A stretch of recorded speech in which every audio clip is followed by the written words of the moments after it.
oysa giderim sevgilim, isteğin buysa.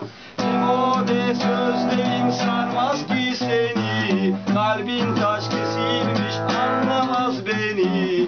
Onca anı onca hayalimizi alır da giderim, isteğin buysa. Ağırdır sözlerim sen bana bakma, nereden gelirdi ayrılık akla. O ilk gün yazdığın mektubun koynumda yırtar da giderim, isteğin buysa. Hatırla sevgilim o ilk geceyi, yağmurlu bir günde görmüştüm seni.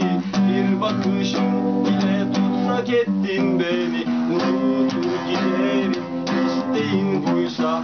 Kim girdi ne dedi soğuttu seni, belki de sevdin sen başka birini. Ben değil başkası tutacak elini, pes eder giderim, isteğin buysa. Gözlerimden akar bir iki damla, aldırış etme sen yüzünü asma. Başını başka bir omuza yasla, izlerle giderim, isteğin buysa. Gözlerimden akar bir iki damla, aldırış etme sen yüzünü asma. Başını başka bir omuza yasla, izlerle giderim, isteğin buysa.